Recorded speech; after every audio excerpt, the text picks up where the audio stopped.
Dada, it's your pen, your house. Qu'est-ce que je peux trouver comme ritournelle? Je m'adresse à quel client? Ah, Luez, si tu nous mets ton gros fessier dans la caméra. Allez, c'est parti, tu vois plus. Regarde. C'est bon? Attention là. Voilà. Attends, parce que là... Ah, c'est bon, cache, on cache, t'inquiète. Du coup, on voit plus le... On voit plus ça, Ouais, on voit plus. Tiens, couche-toi un peu ça. On voit mieux là? On est bon?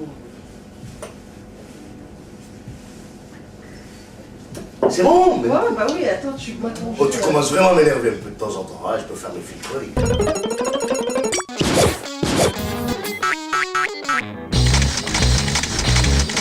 Client de la bonne hygiène, client du bien-être, client du soin de toi, du spa et compagnie. Je suis avec de la belle bête, du manager, du coach sportif. Aujourd'hui, on en fait une spéciale.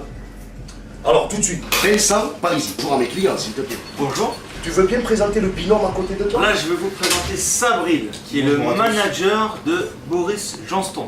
Voilà, donc John Stomp, c'est un combattant français, donc un combattant dans le MMA.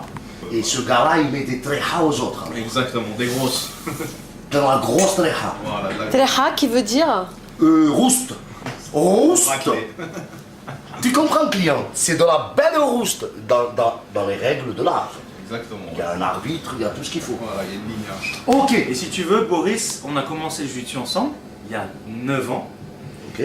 Il était champion de full contact, de kickboxing, c'était déjà un très bon boxeur. Le pied-point. camarade là. Exactement. Le camarade là. Voilà. Et on a grandi ensemble un petit peu dans les arts martiaux. Ouais. Oui. Il faut savoir que Boris est un des premiers Français à avoir gagné au Jungle Fight. C'est une des plus grosses organisations au Brésil de Vale Tudo. Il faut savoir que le MMA vient de... Valait tout. Alors le Vale Tudo, c'est ce qu'on appelle le combat libre. C'est parti du Brésil. Grâce à Helio Gracie, qui était le premier jujitsuka à médiatiser le Vale Tudo dans le monde entier, car c'était une crevette, faut le dire, de 65 kg. Il défiait tous les combattants du monde dans toutes les disciplines, que ce soit les catchs, le judo, la boxe, les lutteurs. Il les battait tous grâce à l'art du jujitsu, l'art du combat au corps à corps, c'est-à-dire l'art d'être au corps à corps, au sol ou debout, et de remonter vers la tête, étrangler, bras. C'est vraiment un art de combat. Moi, je te fais un petit historique vite fait de qui je suis.